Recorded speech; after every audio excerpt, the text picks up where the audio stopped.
أعوذ بالله من الشيطان الرجيم. بسم الله الرحمن الرحيم. الحمد لله رب العالمين، والصلاة والسلام على سيدنا وطبيب قلوبنا حبيب إله العالمين أبي القاسم محمد. اللهم صل على محمد وعلى آله الطيبين الطاهرين وأصحابه المنتجبين وعلى جميع أنبياء الله المرسلين.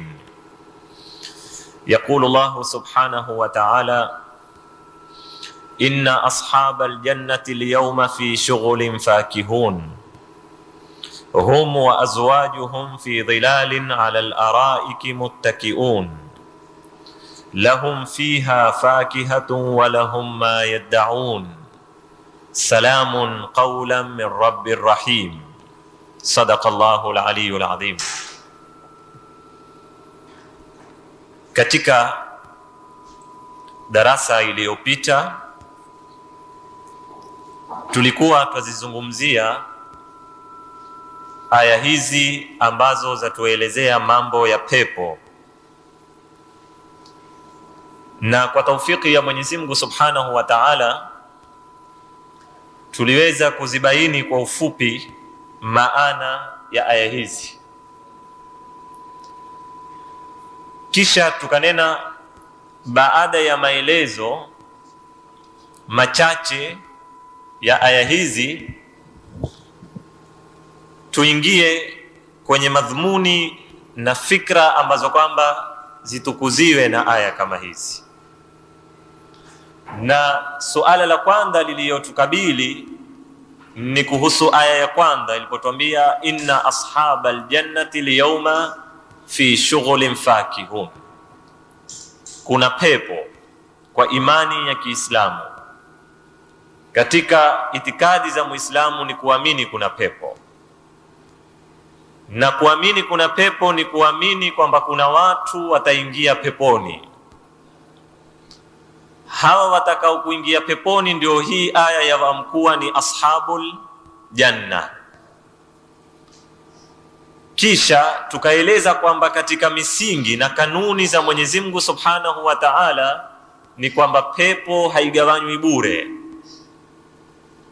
wala haitolewi kwa nasaba, wala kwa rangi, wala kwa jaha au zipimo sampuli hiyo za kidunia, bali pepo ina misingi yake na kanuni zake ambazo zimeelezwa na Qur'ani, kwamba watu watakaokuwa na sifa hizi, watu watakaokuwa na amali sampuli hii ndio wataoingia peponi. Sasa tukajiuliza, man hum ashabul janna? Tukaambiwa ni wale wenye taqwa, uiddat lilmuttaqin, ni wale ambao kwamba alladhina amanu wa amilu salihat almuhsinin as-sadiqin. Tukazieleza kwa urefu. Sasa kabla hatujaenda kwenye nukta ya pili, tukazukiwa na suala katika masala haya.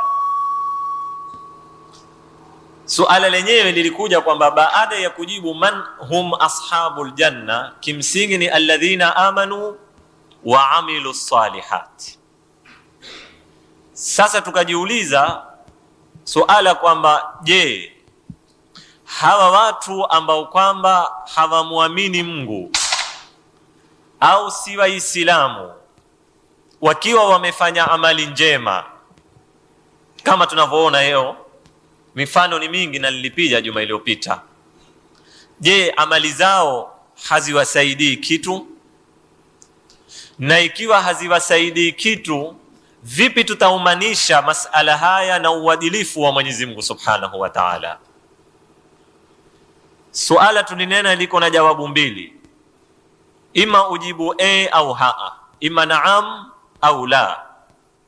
Ukijibu naam, kwamba mtu mwenye kufanya amali njema hata kama hana imani atalipwa kesho katika maisha ya akhira, kutakuja tatizo. Kwa hivyo mal faida min alislam, hakuna faida yoyote itakuwa mtu kuwa Muislamu au kutokuwa Muislamu, kuwa na imani au kutokuwa na imani. Itakuwa kipimo ni nini? Ni amali. ni zitendo unazozifanya. Tukijibu la, hatolipwa, itakuja suala, uko wapi uadilifu wa Mwenyezi Mungu Subhanahu wa Ta'ala? Watu wajenga hospitali, watu watoa huduma kila sampuli za kutumikia ubinadamu, teknolojia walioitoa ambayo yeo yasukuma mbele maisha ya mwanadamu, ni vipi? Tukaendelea nalo ili tukafika kwenye hapa kwamba kuna makundi mawili au kuna madhhabi mawili katika kujibu swala hili. Kuna madhhab ambayo wayaita kielimu ni madhhabu asalati al-amal, yategemea amali. Wao wanena msingi ni amali ya mtu, imani hakuna muhimu, na wakatoa baadhi ya aya katika Qur'ani wakidai kwamba zawasaidia katika fikra yao hii, kwamba Mwenyezi Mungu amenena faman ya'mal mithqala dharratin khairan yara wa man ya'mal mithqala dharratin sharran yara. Chochote utakachokifanya utakachokiona. Mwenyezi Mungu amenena katika Qur'ani, inna Allaha la yudhi'u ajra man ahsana amala. Yoyote atakao kufanya amali mzuri Mwenyezi Mungu haipotezi. Hakukuya masala ya Uislamu au uwe mu'min, uwe kadhaa, uwe Mkristo, uwe nini, muhimu ni amali kwao. Hawa ni kundi la kwanza. Kundi la pili ni yale madhhabi yanayoitwa kwa asalatul iman. Wao wakawa wanena muhimu ni imani, bila ya imani amal haina natija yoyote. Pia na wao wakatoa aya ambao tulizisoma za Mwenyezi Mungu Subhanahu wa Ta'ala, nena mathalul ladhina kafaru bi rabbihim a'maluhum karamadin ishtaddat bihi ar-rih. Amali zao wale waliokufuru ni kama ivu la moto likivumiwa na upepo, hupotea, hakuna natija yoyote. Au katika aya nyingine, walladhina kafaru a'maluhum kasarabin biqi'a yahsabuhu adh-dhama'anu ma'a. Ni kama mangati, na tukaeleza juma lililopita.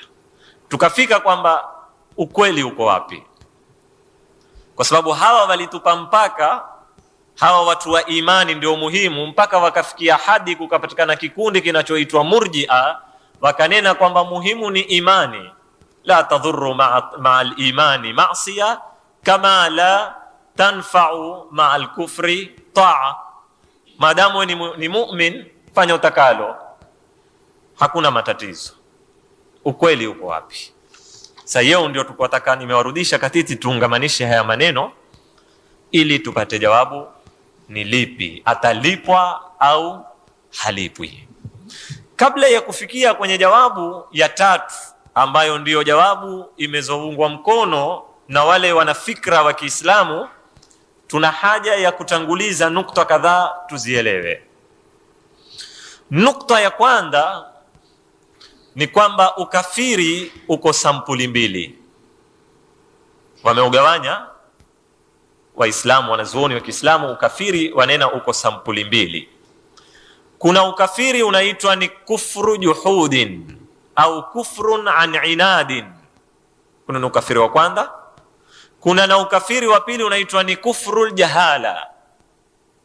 Na mtu ni kafiri na ukweli umemdhihirikia, dalili ziko wazi kwake, lakini bado yeye ameziwia pale pale, huwa itwa ni kufru juhudin. Kama Mwenyezi Mungu atuambia, wajahadu biha wastaiqanatha anfusuhum dhulman wa uluwan. Walikanusha zile dalili, waliukanusha utumi, walikanusha Uislamu, lakini nafsi zao zina yakini kwamba Uislamu ndio nini, ndio haki. Kwa nini waliukanusha? Dhulman wa uluwan. Bas udhalimu, kibri, kutakuwa yeye mimi nifuate fulani, itakuwaje mimi niate hili, itakuwaje nishike hili, uiwekea zipengee, lakini dalili ziko wazi. Hii huitwa kufru juhudin. Kufru jahala ni ule ukafiri ambao kwamba umesababishwa na uwinga, umesababishwa na kutofikiwa na haki kisawa, umesababishwa na uwemevu wa wenye haki kushindwa kuieleza haki inavyotakikana ielezwe. Ikawa yule aliyo kwenye ukafiri, yeye kiuandalizi wa kinafsi na wa kiakili, lau atadhihirikiwa na haki ataifuata. Tatizo ni kwamba tu haki haiyafanya nini, haijamdhihirikia. Hii unaitwa ni kufrun an jahala. Baada ya kuzifahamu na zipita mbio mbio, zifungu hizi ziwili wanazuoni wasema kwamba dalili za kukata zisokuwa na shaka, zisokubali mjadala, zanena kwamba kafiri sampuli ya kwanza astahiki mateso na hana hisabu yoyote huyu, kwa sababu ni mtu ameona haki, amesimamiwa na dalili zote, lakini kama inavyotuambia Qur'ani, wajahadu biha wastaiqanatha anfusuhum dhulman wa uluwan, hawa hawana hisabu kabisa.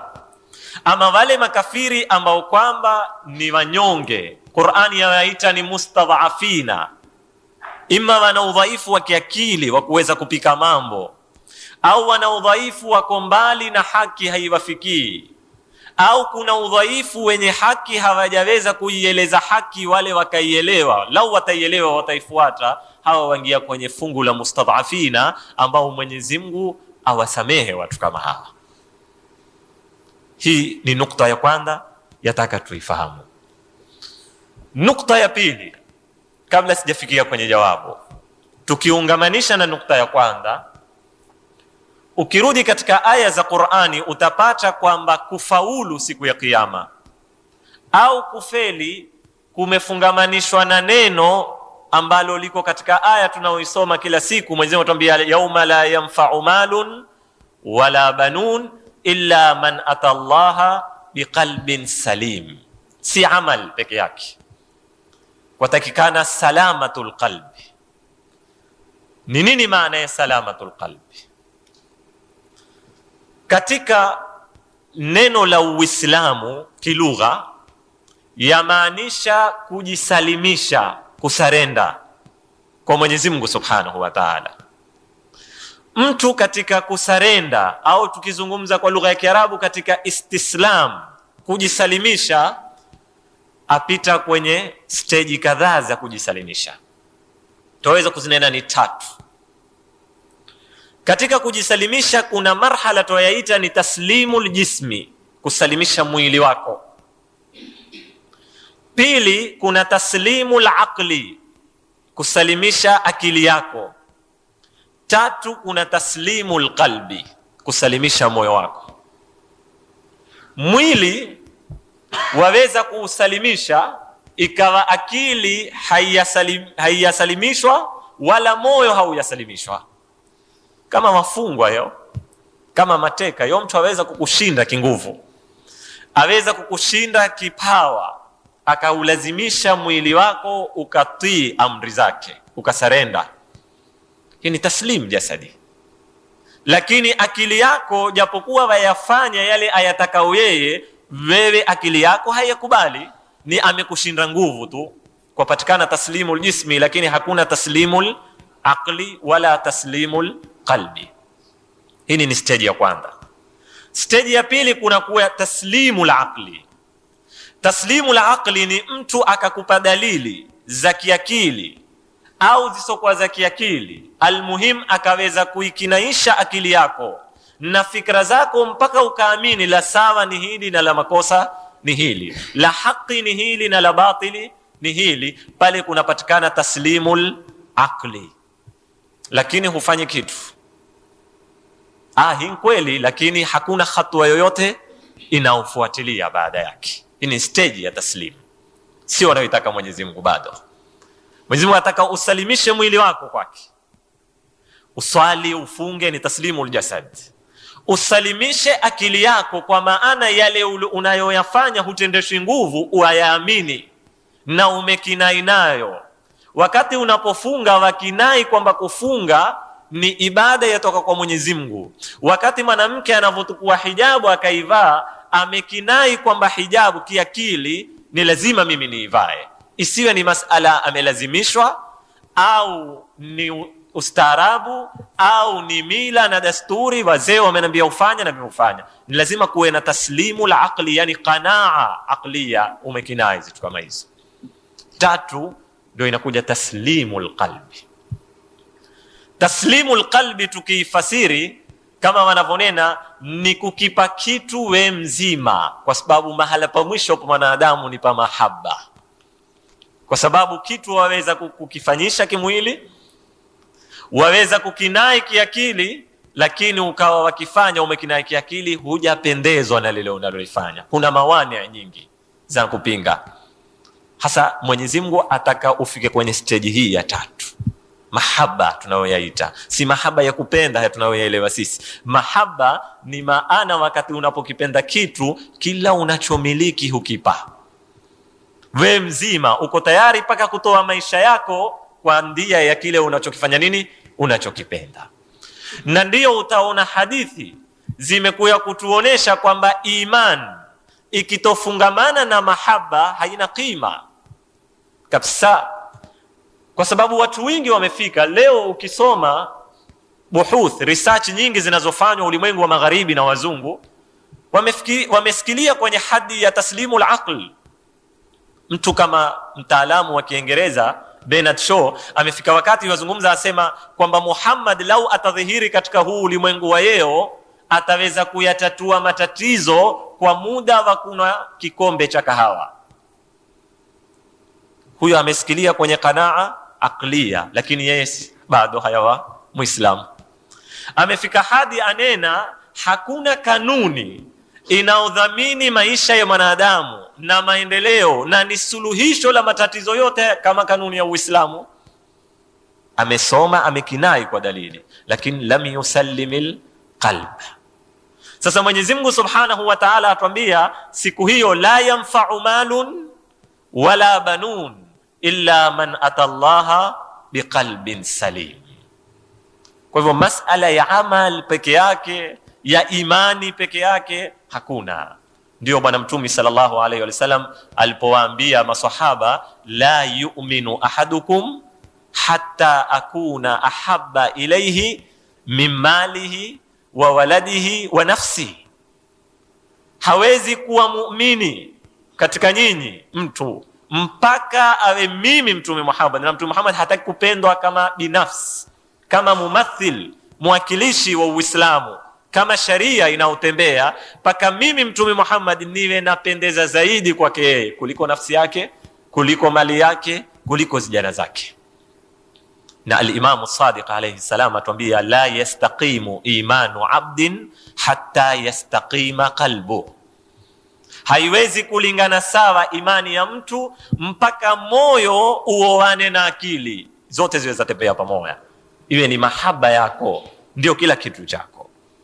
Sasa katika huu utangulizi wa pili twafahamu kwamba kwenye utangulizi wa kwanza tumeelewa kwamba kafiri wako sampuli ngapi? Mbili. Na anayeadhibiwa ni yule ambaye dalili ameziona na amekataa tu kufuata haki. Pili, kukinai kiakili, kimwili peke yake haitoshi, ni lazima kuwe na nini? Na taslimul qalb. Na hapa ndipo mahala alipoanguka shetani. Usione ya mambo ni makubwa, kwa sababu ndugu zangu, hakuna aliona dalili za Mungu na uhaki mbele ya shetani.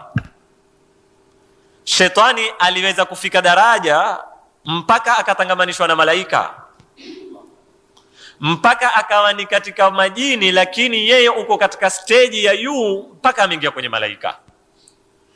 Kitu kilichomwangusha shetani si kwamba yeye unashaka Mungu huko au hako, ana hakika huko, ni taslimul qalb.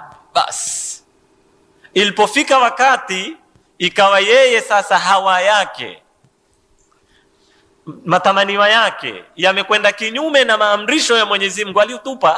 Alitupa haki, na alipotupa haki Mwenyezi Mungu hakumwangalia tena. Alikuwa akisujudu sana, alikuwa akiswali sana, alikuwa ana akili kubwa, alikuwa na elimu kubwa, alikuwa ana dalili za kutosha. La, haya yote haikuangaliwa. Muhimu ni man atallaha biqalbin salim.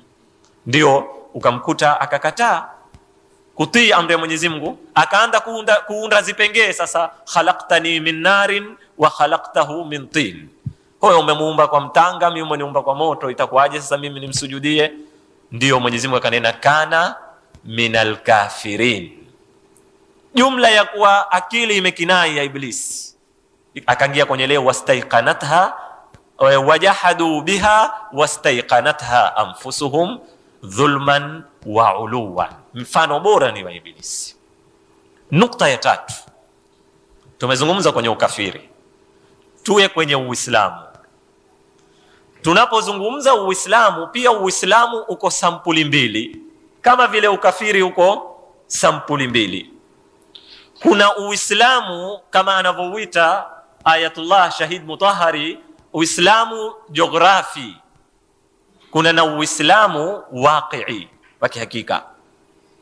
Uislamu wa kijiografia ni ule Uislamu wa kuzaliwa.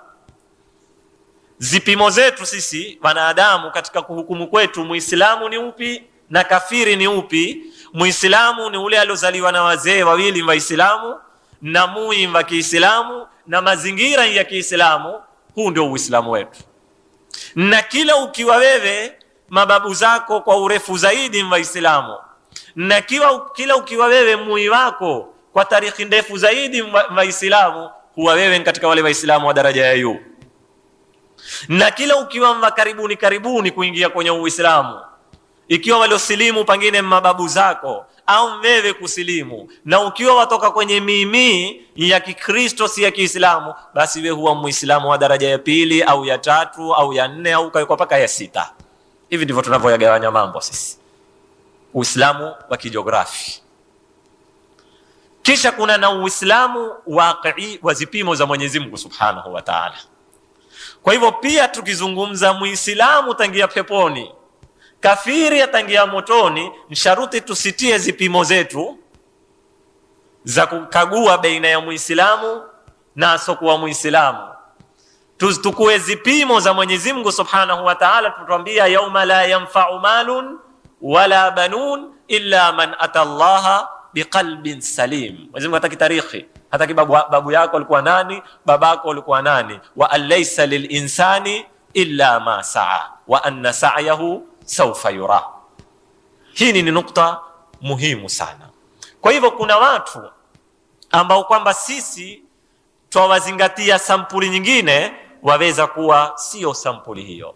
Kuna watu hawakuzaliwa na Waislamu, hawako kwenye sehemu ya kijiografia ya Kiislamu, hawajajitangaza kwa jina ni Waislamu, lakini wana uandalizi wa kinafsi, wa kimoyo. Lau dhahara lahumul haq, lau haki iliwafikia, wangekuwa Waislamu wazuri zaidi kuliko hawa yankuwa Waislamu. Wale wanahesabu sampuli nyingine kwa Mwenyezi Mungu, sio sampuli yetu. Mwenyezi Mungu atuambia wama kunna muadhibina hatta nab'atha rasula. Hatukuwa sisi ni wenye kuadhibu mpaka tutumilize mtumi. Na mtumi wanazuoni watuambia hapa si mtumi mtu, ni kinaya, ni mithali, ni mfano wa dalili na huja. Hatumuadhibu mtu mpaka huja zimfikie, mpaka dalili zimfikie na akanushe, hapo tutamuadhibu. Kwa hivyo kuna watu waweza kuwa waqi'an ni Waislamu, kwa zipimo zetu si Waislamu. Hii ni nukta muhimu pia tutataka tuifahamu wakati tukijibu, je, kafiri atalipwa au halipwi? Tumuelewe kafiri nani na Muislamu ni nani. Nukta ya 4, katika mtu kutenda kuwa kitendo chake tutakisifu ni kizuri au ni kiovu, kuna sampuli mbili. Napenda muzikusanye hizi nukta, ndio zitatupa jawabu ya kukinaisha. Kuna uzuri au uovu, wanazuoni wauita ni fi'li. Kuna na uzuri au uovu wauita ni fa'ili. Na sisi katika dunia tuna kipimo kimoja, hatuna kipimo cha pili. Sisi mtu kuwa amefanya jambo zuri huangaliwa kile kitendo chenyewe peke yake, kikapimwa na maslaha ya mujtama na athari zake za kihistoria katika mujtama, ndio kikasifiwa hiki ni kizuri, au madhara yake kwa jamii na athari zake mbovu kwa jamii, ndio kikasifiwa hiki ni kiovu. Anayejenga hospitali huangaliwa hospitali itaita matunda gani katika jamii ya mwanadamu, itaita athari gani mzuri katika jamii ya mwanadamu, tukanena hichi ni kitendo ni kizuri. Anayejenga baa au danguro huangaliwa jengo hili litaita athari gani katika mujtama, litaita madhara gani katika mujtama, ndio likasifiwa ni nini, ni ovu. Basi hizi ndio zipimo zetu. bila ya kuangalia uzuri wa mtendaji pia na kusudia malengo yake na nia yake na shabaha zake. Hizi kwenye zipimo za mwanadamu hakuna. History ya mwanadamu huangalia zile athari basi. Mashallah alikuwa mfalume, akajenga hospitali, akajenga barabara, akaweka mabriji, akatibu watu, akasomesha watu, hutosha hizo kuambiwa ni mzuri. Na ule ambaye kwamba hakufanya hayo huwa si mzuri. Hatuingii zaidi ya hapo. Na pengine ni kwa sababu hatuna uwezo wa kufikia kwenye nia za watu na nafsi ya watu kwa wajua. Lakini kwa Mwenyezi Mungu Subhanahu wa Ta'ala, mpaka kitendo kuambiwa ni kizuri au ni kiovu, ni lazima kikusanye pande mbili. Kitendo chenyewe kiwe ni kizuri, tunaita ni bu'd fi'li, na mtendaji mwenyewe awe na malengo mazuri, tunaita bu'd fa'ili. Bila ya hizi ziwili kitendo hakina qima mbele ya Mwenyezi Mungu Subhanahu wa Ta'ala. Hizi ndio zipimo za akhira za kuhukumiwa. Na ndio ukaja ukaona masala ya nia kwenye Uislamu, masala ya ikhlas kwenye Uislamu yana uzito kiasi kikubwa, kiasi Mwenyezi Mungu asema amal ni nia. Ikiwa hakuna nia haina maana. Innamal a'malu binniyat. Na nia si ile kunena usalli fardhu salati subhi qurbatan ila Allah ta'ala, la. Nia ile ni kuitamka, lakini falsafa yake kubwa zaidi ni vipi umejisafisha katika nafsi yako na katika malengo yako na katika shabaha zako kwa kile unachokitenda. Una nia gani? Utakuta zitendo zingi zifanywazo na zikasifiwa mara nyingi nzizuri, ukiingia kwenye nia zake hakuna qima kwa Mwenyezi Mungu. Ni shabaha, ni mitego, ni kulazana. Utakuta kweli dola za magharibi zatoa misaada. Sito yao kwenye swala letu makafiri hufanya amali njema. Dola za magharibi zatoa misaada mikubwa sana. Lakini nini malengo nyuma ya misaada ile? Wakiipatia nchi msaada ni kwa ajili ya kuitawali, kwa ajili ya kuikoloni, kwa ajili ya kuibakisha ni kidede katika mikono yake ili ipitishie maslaha yake. Wakitoa misaada kwa watu ni briji za kufikia kwenye malengo yao fulani, ni sindano za Gandhi za kutaka kutulaza tusione madhara yao fulani. Sasa haya tu yaonao. Kwa Mwenyezi Mungu zipimo hizo hakuna. Mwenyezi Mungu hababaishwi na amali nyingi kabisa, hilo halimbabaishi kweli kabisa. Na ndio utakuta Bwana Mtume sallallahu alaihi wasallam atuambia innamal a'malu binniyati. Innama, kwa wale wafahamu lugha ya Kiarabu, innama yafunga, haitoi nafasi, wanaita adatu has. Hakika si lingine, hakuna nafasi ya kitu kingine. Al-a'malu ni nini? Ni nia. Na al-Imam as-Sadiq alayhi salam atuambia ij'alu a'malakum lillah, zijalieni amali zenu ni za nani? Ni za Mwenyezi Mungu, kwa ajili ya Mwenyezi Mungu, la linnas, si kwa ajili ya watu. Wadhalika, kwa nini? Imam Sadiq atufasiria lianna kulla ma lillah fahuwa ilayhi yattajih wa kullu ma linnas fahuwa la yartafi'u ila Allah. Kila linalofanywa kwa ajili ya Mungu laenda kwa Mungu na ndio laenda kuhifadhiwa, nalo linalofanywa kwa ajili ya watu halipandi kwa Mungu. Kwa hivyo hisabu yako kaitukue kwa watu.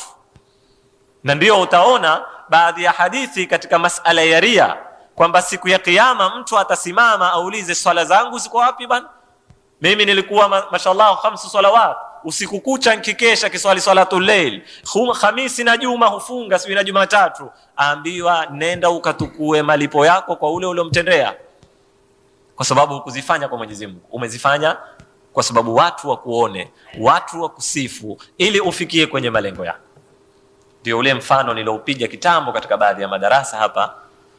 Ukiangalia kupanana kwetu sisi katika utamaduni wetu wa Kiswahili, haya masala ya kupanana ambayo ni masala mazuri sana na yametiliwa mkazo sana na Uislamu. Tahadu, peanani nini? Hidayah. Tahabu, mutapendana. Sadaka, hidayah, kila namna ya kupeana. Lakini mara nyingi utakuja kuona kupeana kwetu kumetolewa kwenye lengo la nani? Sasa wewe huendi kuzika kwa ajili ya Mungu. Fulani una harusi, kitokwenda harusini kwake hatakuya harusini kwangu, huendi kwa ajili ya Mungu. Na kukubali da'wa ni thawabu, ni ibada. Muislamu ndani wako akikualika chakula kwenda ni ibada, ni thawabu. Akikualika harusi kwenda ni ibada, ni thawabu. Si mambo ya kawaida, msiaone ni matoto. Lakini tumezitia hisabu za kibinafsi. Ukipeka kibakuli utalipwa kibakuli, hakitorudi kitupu. Sineni kisirudishwe mimi, kisitiwe kitu.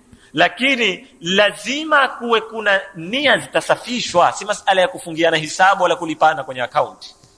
Ni masala ni ya Mwenyezi Mungu Subhanahu wa Ta'ala. Ndiyo zitu kama hizi zikawa zitatiliwa mkazo, wama umiru illa liya'budu Allaha mukhlisina lahu ddin. Hapa ndipo mahala pa muhimu sana. Kulingana na haya niliyoyazungumza, nafunga baada sasa.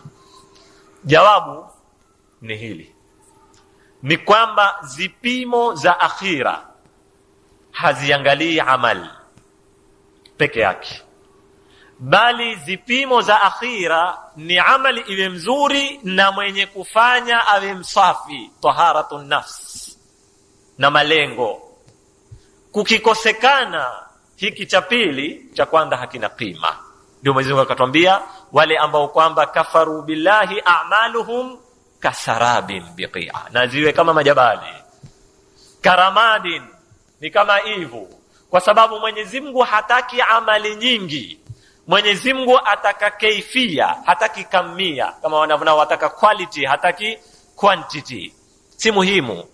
Alladhi khalaqal mauta wal hayata liyabluwakum ayyukum ahsanu amala, sio aktharu amala. Hataki amali nyingi, ataka amali mzuri. Amali mzuri ni ile itakuwa na nia, itakuwa na imani ya kumwamini Mwenyezi Mungu. Vipi utaikusudia ya Mungu ukiwa humwamini Mungu? Vipi kafiri ataweza kusafisha nia yake iwe lile analolifanya ni qurbatan ila Allah Ta'ala, awe atakuwa na qalbun salim ikiwa yeye la yu'minu billah, hamwamini Mwenyezi Mungu Subhanahu wa Ta'ala? Vipi atapatikana mambo kama haya? Na ndio utakuta baadhi ya Waislamu kwa kutofahamu mambo haya wameanguka mpaka katika kuyafasiri baadhi ya mambo.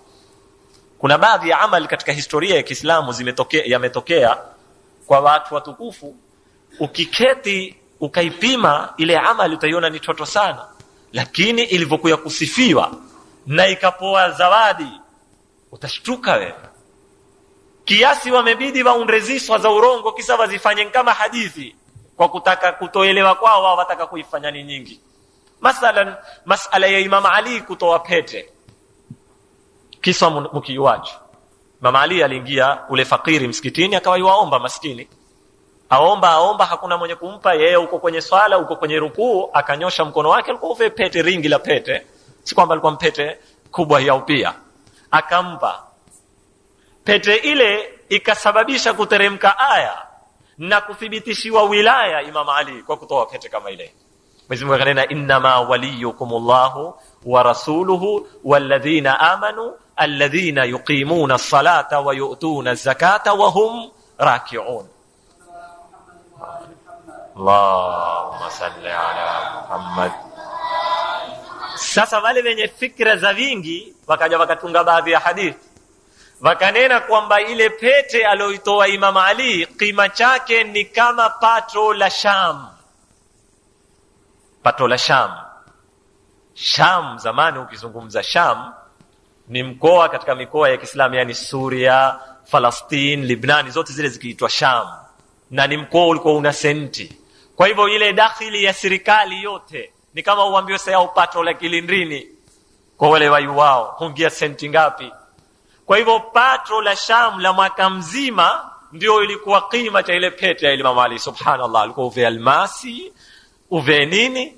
Hizi ni dhihnia ambazo kwamba zashindwa kuelewa kwamba Mungu haangalii vingi, aangalia ile imani, ile ikhlas. Vipi aliitoa ile pete al-Imam Ali? Vipi alikuwa na nia? Ndio Mtume sallallahu alaihi wasallam atuambia, sabaqa dirhamun mi'ata dirhamin. Dirhamu moja yaweza kushinda dirhamu laki moja. Kwa sababu ya nini? Ya ikhlas. Kisha hawa walotunga hadithi hizi, tukiwauliza, na ule mkate uliotolewa ukastahiki sura nzima, ngahisi aya Mama Ali alitoa pete, umebidi muifasiri pete kima chake kama pato la Sham. ile mikate ilotolewa ile walipokuwa wamefunga Imam Ali kwa nadhiri na mkewe, kwa sababu Hassan na Hussein walikuwa hawawezi wakaeka nadhiri Mungu akiwapoza watafunga siku 3, wakafunga hawana kitu, akaambika mkate wao ili magharibi wale, kukaya maskini kabisha, katundwa mkate kapoa yeye, kukanoa mai. Siku ya pili kukafungiwa, siku ya pili akaya nani yatim siyoi kapoa mkate, siku ya 3 akaya asir kapoa mkate, siku 3 akafunga wakifuturu kwa mai. Mwenyezi Mungu akateremsha sura nzima, suratul insan, hal ata ala al-insani hinun min ad-dahri lam yakun shay'an madhkura, paka kaya wayut'imuna at-ta'ama ala hubbihi miskinan wa yatiman wa asira. Sasa ile mikate tunene iliambikwa kwa dhahabu, ule unga ulotumiwa ni unga gani? Mkate leo pamofa ukitoa shilingi ngapi? Shilingi 5. Fanya mikate waliopika 4 pengine siku ile ni 10, shilingi 50. Kwa kila siku wametoa shilingi 50, kumeteremka sura mzima. Hawakufahamu uzito, sisi hizo watazifasirie, lakini uzito uko hapa. Innama nut'imukum liwajhi llah la nuridu minkum jazaan wala shukura. Ile nia waloitolea kwamba sisi tuwapa hiki chakula liwajhi llah la nuridu minkum jazaan wala shukura, hataki shukurani, hataki malipo, hataki kura, hataki uniunge mkono siku fulani tukua. Ndio utampata al-Imam al-Hasan alipokia fakiri kumuomba, alikimwambia usitaki kukuona sura zako, baki huko huko, akitia mkono kwa mlangoni kimwambia tukua tena utanisamehe, ndo nacho ni hiko tu, kama kilikuwa cha zaidi ningelikupa. Kwa nini hataki kumuona? Kwa sababu sitaki uwe salamu nyingi, siyapiga umepiga wewe, sitaki wewe utakuwa umekuwa ni mtu wangu sasa kwa sababu mimi hukupa, kwa hivyo sikuyui, sikuelewa nani ndo mpa. Alikitoa kwa siri. Al-Imam Zainul Abidin alipokufa alipatikana maungoni mwake muna ngudi tele. Maskini kadhaa walielewa siku ya kufa Imam Zainul Abidin ndio yeye alikitwetea chakula. Alikiingia usiku akawa hamali, akiangata zigunia, kila nyumba ya maskini kiweka mlangoni, kigonga mlango kikimbia. Waka hawayui huwetwa na nani, wakitukua chakula wakiilia, waliyua kwamba anayewapa ni al-Imam Zainul Abidin. Siku alipokufa al-Imam Zainul Abidin, kwa sababu zilikoma zikawa hazii tena. Sasa uzito uko hapa wa amal, ayyukum ahsanu amala, kile kitakachokuwa kwa Mwenyezi Mungu Subhanahu wa Ta'ala. Na ndiyo utaona, sitaki kuwapigia mifano mingi, katika hadithi ya bwana Mtume sallallahu alaihi wasallam alipomsifu al-Imam Ali alinena dharbatu aliyin yawma al-khandaq tuadilu ibadata ath-thaqalain.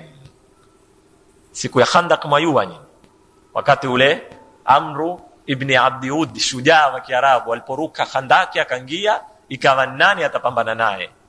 Imam Ali kakatika ndio mwenye kupambana naye. Ule upanga alipompiga ule Amr akamuua, Mtume sallallahu alayhi wasallam alinena pijo lile moya la dakika au dakika 2, dharbatu aliyin yawm al-khandaq, lile pijo la Imam Ali moya tusawi ibadat ath-thaqalain, ni sawa na ibada ya majini na binadamu. Uzito wake, kitendo cha dakika moya utakipima vipi? Kimekisiwa na ibada ya majini na binadamu, kwa sababu hakuangaliwi ni nini unachokifanya, ni nini nia yako, ni nini ikhlasi yako. Nafikiri mpaka hapa ndugu zangu Waislamu taweza kupata jibu sasa la lile suala letu kwamba wale watu wasiomuamini Mungu ni vipi. Jawabu yake ni hii: kafiri si yoyote kwanza, lazima awe ni kafiru an juhud, zile zigawanyo nilizitoa. Na wakati tunapozungumza Muislamu, si Muislamu wa jiografia, ni Muislamu wa kizipimo za Mwenyezi Mungu Subhanahu wa Ta'ala. Kisha Mungu haangalii amali peke yake, bali ni muhimu na mtendaji ana malengo gani. Na kwa msingi huu wale wanaomkanusha Mwenyezi Mungu hawana athari yoyote ya amali zao. Naam, Mwenyezi Mungu kulingana na uadilifu wake aweza kuwalipa hapa hapa duniani, aweza kuwatengezea mambo yao hapa hapa duniani ili wasiwe na huja yoyote mbele ya Mwenyezi Mungu ya zile amali zao.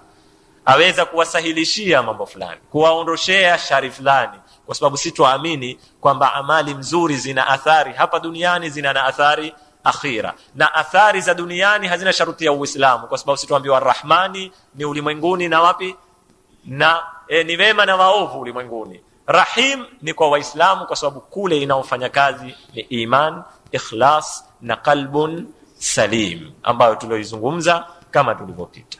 Mpaka hapa tutakuwa tumemaliza nukta tulioibandika katika nukta ya kwanza, manhum ashabul janna. Likazuka hili suala, je, hawa watangia au hawangii? Nukta ya pili katika masala ya pepo ni kuhusu neema.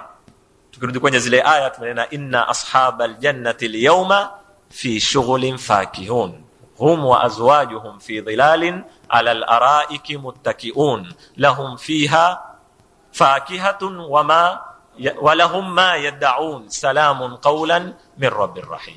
Tukiziangalia hizi aya tutaziona starehe sampuli mbili katika starehe zitakazokuwekwa akhira, kwa sababu imani ya Kiislamu kwamba mwanadamu ni mpandamanisho wa ruhu na mwili, na sehemu zote hizi mbili zina raha zake, zina na nini na adhabu zake, na kumkamilishia mwanadamu starehe ni kumshibisha pande zote mbili. Kwa hivyo na Mwenyezi Mungu, kwa kuwa yeye ndio alimuumba mwanadamu na amuelewa mwanadamu, starehe alokuwekea katika pepo ziko zote sampuli mbili, na Qur'ani imezizungumza zote starehe hizi. Mfano tukizihisabu, sitaki kupoteza wakati na zitakuya kwenye mada yake, tukia kwenye starehe za kimwili, za kimada, za kimaterial, utapata Qur'ani imezungumza masala ya mabustani na ziliomo ndani, mpaka pepo yenyewe imeankuliwa bustani, kila sampuli. Lao ulikuwa naweza kusoma aya leo, tungalikuwa wakati ni mrefu, uziangalie zile aya zinavyoyasifu yale mabustani na miti ilivyomezwa katika yale mabustani, ilivyopangika, mito inavyopita, inavyotawanyika, zivuli zilizoko ndani. Hizi ni sampuli ya starehe za kimada ziko katika pepo. Pili, Mwenyezi Mungu amekuja kuzungumza masala ya zivuli kama tulivyoyaona, hum wa azwajuhum fi dhilalin. Zivuli zina kazi kubwa, kwa sababu kivuli cha miti ni tofauti na cha kuipigia khaima na kuijengea nyumba, hukikutia dhiki. Lakini kuna makawanda, miti imekufinika na mito yapita mbele yako, wewe mwenyewe sasa tasawari ile raha na huna kero. Kama nilivyokuambia, inna ashabal jannati al-yawma fi shughulin fakihun, una fikra ya kukushawishi akili yako, kuna maano hayapata fees, huna sijui nani, manake waweza ukaifunga mwenda kustarehe hapa ulimwenguni, mkatoka mwenda picnic sijui, mwenda bichi na mkaenda mkatengeza na zitanda mkalala, lakini kule kule ukikumbuka kurudi huku huwa hutosha kuwa nkero, ile raha usiione tena. Hakuna zitu kama hizo. Tatu, Mwenyezi Mungu amekuja kutusifia katika Qur'ani kusuru ahli aljanna, yale majumba namna yatakapokujengwa na zumba zitakapokugawanywa, zote hizi zimezungumzwa kwenye aya nyingi. 4, matandiko pia yamezungumzwa, zitanda, makochi na kila sampuli ya makochi na kila sampuli ya matandiko yamezungumzwa katika Qur'ani. Ukia kwenye upande wa zakula, kila sampuli zimezungumzwa, kutoka zakula mpaka matunda, kila aina ambayo watu watakula na sampuli za nyama. Ukia kwenye zinwaji, kila sampuli, mpaka zingine aya zatuambia kutakuwa mito. Kuna mito ya zinwaji sampuli mbalimbali. Na katika uzuri mmoja wa zakula za peponi ni kwamba hazina athari. Kile unachokitumia hakuna kukutia gesi, hakuna hiki sikile kwa wingi, mpaka lile khamri litakalokunywa siku ya kiyama litakuwa halina zile sifa mbovu ambao ziko na sifa za huku. Harufu mbovu, hunuka na hukubabaisha. Mwenyezi Mungu atuambia khitamuhu miskun, harufu mzuri, bado huku wasikia raha, mpaka tembo lile mtakalokunwa limeelezwa siku ya kiyama. Zombo pia, hizi ni starehe pengine wale watu wa kawaida huwa hawazioni, lakini yeo zaidi ya kula chakula kiwe kizuri, matunda yawe mazuri, kinywaji kiwe kizuri, kuna mchango mkubwa na mahala ulipoketi kula pawe pazuri. Leo waweza kuingia hoteli wewe ukaona imekuwa ghali na chakula kile kile, na ukaingia hoteli nyingine imekuwa rahisi na chakula kile kile, na ukapiga mayowe pengine, lakini huyu yale mazingira alokuundia huyu mwenye hoteli, usafi, ukishika gilasi safi, kisahani safi, kimechorwa kwa uzuri, na namna upo wao kwa heshima, hizi zote Mwenyezi Mungu hakutupotezea, ziko huko. Amekuwa kutuhisabia pia upande wa zombo, makopo, glasi zile ambazo zitaetwa kuhusu chakula pia zimesifiwa, kama nilivyowaambia siwezi kuzieleza aya zote zinaozungumza mahali kama hapa. Ukia kwenye nguo sasa, katika raha za binadamu, kila sampuli ya nguo, kila sampuli ya zitambara, iwe ni hariri, hakuna masala ni haramu kuvaa hariri, si haramu huko, simandia jamani, free. Sasa kila kitu tumefahamiana, kutakuwa nguo kila aina ya starehe. Watumishi, una raha kama hiyo? Maana kisa nyingine waweza kula kule kwenda kukitunda kile gilasi pia hukuharibia raha. Kutakuwa na watumishi, Qur'ani imeeleza ghilmanun, kutakuwa na vijana ambao waenda huku wako tayari wangoja amri yako, na hakuna raha kama hiyo. Pia wataka kuketwa ikiwa kiti, wataka kuinuka waondolewa kiti, wataka gilasi waetewa, wataka kijiko, na wasimeme hukuhudumikia wewe peke yako nini unachokitaka. Hizi zote zimekuja kuelezwa katika Qur'ani, ambao sina wakati wa kuhisabia zaidi na hapo. Kama nilivyowaambia juma iliyopita, sio yote hayo, fiha ma la aynun ra'at wala udhunun sami'at wala khatara ala qalbi bashar. Kabla sijaingia kwenye neema za ruhu, kuna suala ilikuja juma iliyopita na nimeona ni munasiba hapa. Nilikwenda kuifikiria kwa uzuri, nimepata jawabu yake ya kukinaisha, kuhusu kwamba peponi haya yaloelezwa kuna na zaidi ya haya ambayo hatuwezi kusifiwa na tukayafahamu. Sasa kukaja suala kwamba ikiwa bwana mtumi sallallahu alayhi wa sallam alipokwenda Miraji aliona pepo na akaoneshwa baadhi ya mambo yaliyoko peponi, vipi yataumana haya na haya? Kwamba hakuna ito liloona, hakuna sikio liliosikia. Baada ya kuisoma hii hadithi kwa uzuri, nilikuwa nikapata jawabu hili, kwamba hadithi haielezi kwamba yaliyoko peponi yote hayayaonekana. Hadithi ukiistamali msuko wake yanena fiha, katika hiyo pepo, au ni aya fiha ma la aynun ra'at, katika hiyo pepo yako ambayo hayayaonekanwa na ito lolote wala sikio lolote wala hayayapita kwenye fikra za mtu. Ukiitamali katika pepo yako ambayo hayayaonekana, si kila liliyoko kwenye pepo haliyaonekana wala haliyasikiwa wala haliyafikiriwa, yako yasofikiriwa. Kwa hivyo yawezekana kwamba mtumi alioneshwa yale ambayo yaweza kuonekanwa, yaweza kusikiwa, yaweza kufikiriwa, si kila liliyoko kwenye pepo. Nafikiri mmenielewa uzuri, halijaonekana. Wa ila haya tumeelezewa, tumeyasikia. Jawabu yani, lau ikiwa wala udhunun sami'at, aya huzisoma, jannatin tajri fiha al-anhar, kwamba tumesikia kuna mito, kuna miti. Sasa itakuwa Qur'ani yagongana yoyo kwa yoyo, lakini haimaanishi kila liliyoko peponi halionekana, kila liliyoko peponi haliyasikiwa, baadhi haya yaonekana. Hizi ni raha za kimwili. Tukia sasa kwenye raha, namaliza kulingana na wakati uliobakia, kwenye raha za kiruhu. Sasa ruhu nayo pia ina raha zake. Qur'ani imetuelezea kwanza katika raha ya kiruhu ni ile ihtiram, heshima. Hizi hazina alaka na mwili. Heshima utakayokupoa, ambayo ni kiungo muhimu yo wewe ukiwa na hafla yako, ukiwa na harusi yako, ukiwa na jambo lako, kitu cha kwanza huwa wapigania ni wale wageni wako watakaokuja wawe watapokewa, watakupata heshima inayostahiki na cheo chao. Kiwa kuna mwenye kumngoja mlangoni, kuna mwenye kumfungulia mlango, kuna mwenye kumtilia mai, kuna mwenye kumuonesha ataketi wapi. Haya ni mambo muhimu kwa mwanadamu, ihtiram, kupata ile heshima. Utakuta wewe ukishakumaliza hisabu yako kwenye uwanda wa hisabu, kumezie kukaririwa kwamba wewe ni wa peponi, huwa huendi pweke, huwa waongozwa. Kuna malaika kazi zao wakuongoza, utakwenda hapa, ukisikilia kufungulie mlango, hata mlango hufungui mwenyewe.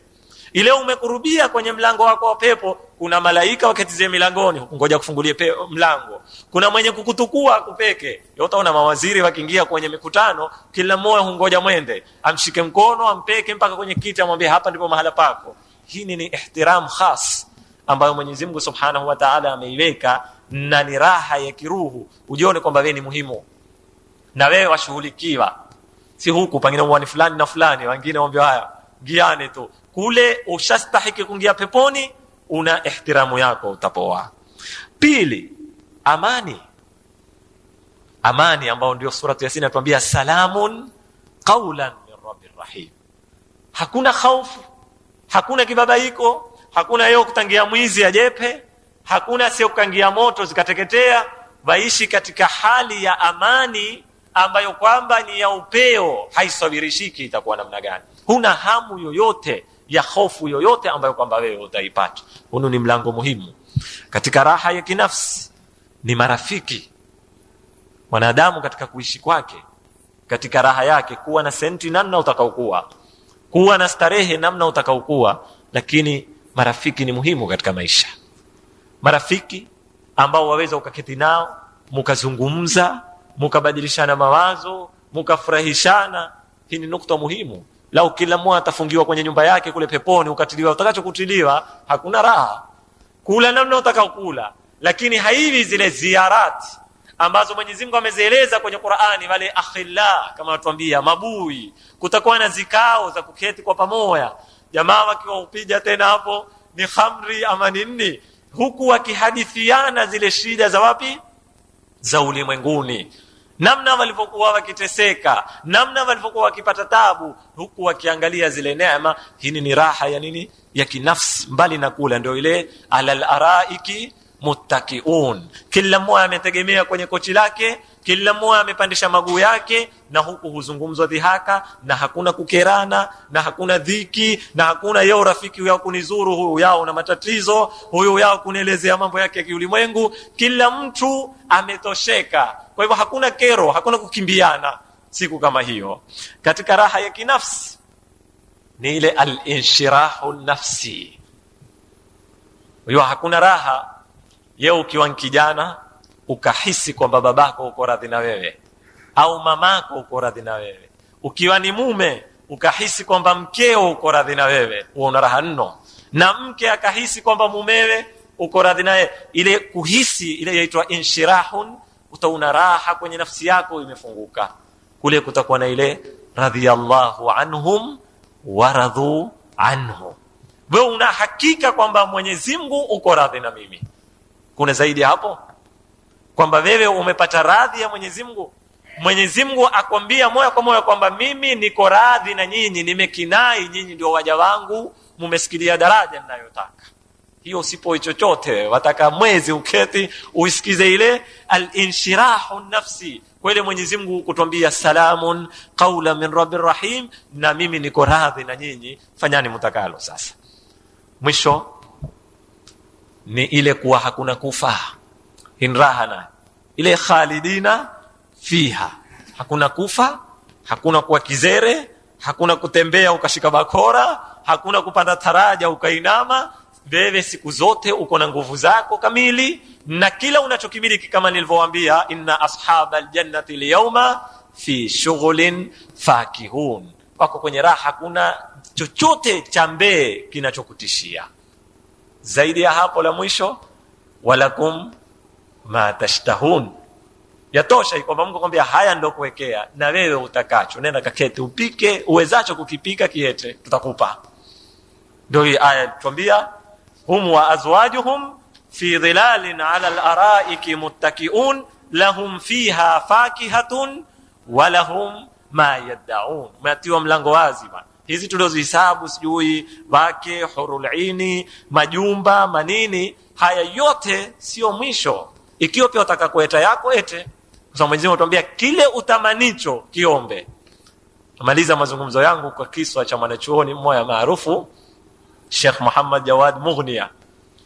Sheikh Muhammad Jawad Mughni anena, lao Mwenyezi Mungu atanijalia na aniafikie nimtii, siku ya kiyama niwe nimeweza kuingia peponi, nikiulizwa wataka nini, ya atamwambia Mwenyezi Mungu Subhanahu wa Ta'ala, mimi sitaki matunda, sitaki chochote, mimi nitaka library na nitaka zitabu niazie, nataka na karatasi na kalamu, kwa sababu mimi raha yangu ni kuandika. Hata kama hakutakuwa na mwenye kusoma huko, maana hakuna atakaye kusoma huko. Waqi'an Sheikh Muhammad Jawad Mughni ni katika maulamai ambao wameijaza maktaba ya Kiislamu kila uwanda. Ajabu namna alivyoandika, zitabu zake ni zingi sana. Kwa hivyo yeye anena raha yake ni kuandika, na siku hiyo pia yeye kile wala kumfiha wala kumma tad'un. Ndio Mwenyezi Mungu ameniletea maktaba yangu hapa na makaratasi na kalamu, niingie kwenye bahthi tena. Bas raha yangu mimi ni kuandika, sio mengine. Mwenyezi Mungu atamrahamu amekufa na amtie peponi pamoja na wema, na sisi pia atutanganye na wema, atutie peponi. Nilikuwa na nia yote tuimalize hii bahthi, lakini wakati umenifungiza, kumabakia nukta kama 3 yao za kuhusu pepo, ili tuingie kwenye masala ya moto. Insha Allah Taala haya tutayazungumzia wiki itakayokuja, Mwenyezi Mungu akitupa uhai na uzima. Walhamdulillahi Rabbil Alamin. Wassalamu alaykum wa rahmatullahi ta'ala wa barakatuh. Na bila shaka kwanza yatakaifahamike kwamba tukinena kwamba siku ya kiyama mutapoa lile mutamanilo, ni lazima lile lenye kutamaniliwa kwanza liweko katika hududul imkan, liwe ni jambo lawezekana. Waweza kutamani kuwa Mungu? Sio. Ndio lazima kwamba lile unalolitamani kwanza liwe ni jambo lawezekana. Sababu swali pia laweza kuja kwamba ya Allah alanifanya na mimi niwe Mungu, haiwezekani. Pili, liwe ni jambo hata kama lawezekana haligongani na kanuni zitakazokuhukumu siku ya kiyama. Na moya ni kwamba makafiri ni khalidina fiha abada. Kwa hivyo itakuwa wewe waingilia kwenye kanuni zinazohukumu, na ni jambo ambalo halikuhusu wewe direct mubashara moja kwa moja, la usu mwingine. 3, na jambo yataka tufahamu, si fikra hizi tulionazo ndio tutafikiria kule. Mingi yaweza kutatuka wakati tukifahamu kwamba sisi tutakapokufufuliwa kule, je, tutafikiri hivi tunavyofikiri sasa hivi? Hilo ni swali. Kwa hivyo ni tatizo kubwa kuzitoa fikra za hapa ukaziundia maswali kisha ukayapeka kule, ukizifaradhia utaziuliza. Kweli wewe ukiwa utakapokuwa umesikilia katika pepo, umesikilia katika marhalatul kamal waita ukamilifu, umesikilia katika ile ilmu yaqin, sasa yao muamini Mungu, lakini ni katika huko kulazimishwa na dalili, sio? Lakini pale mambo wakashafna anka ghitaaka fabasaruka alyawma hadid, kweli wewe waweza kuwa na huruma ya ule aliyomkanusha Mungu? Kwanza ile swali utakaojiuliza hapa. Waweza kuunda alaka fulani, lakini utakapokustahiki kumuyua Mungu haqil maarifa, manake hapa hatuyemuyua Mungu haqil maarifa. Katika raha moja ya peponi ni kwamba sisi akida yetu itakuwa imefika kwenye stage ya 100% kuamini Mungu huko. Tumefahamiana? Je, tutakuwa na huruma hiyo ya mtu anayemkosea Mungu na aliyemwekea mshirika Mungu? Hisia hizi tulionazo ndio tutakuwa nazo huko? Hili ni swali muhimu ambalo tunataka tujiulize. Bali waweza kuwa patapoa nafasi ya swaminaja kwenye mada zitakazokuja, kutakuwa na nafasi ya watu kuzungumza na wapeponi, motoni na wapeponi, ambao watu wa motoni watawaomba wapeponi na hawatowaomba wapeponi wote, watakuwa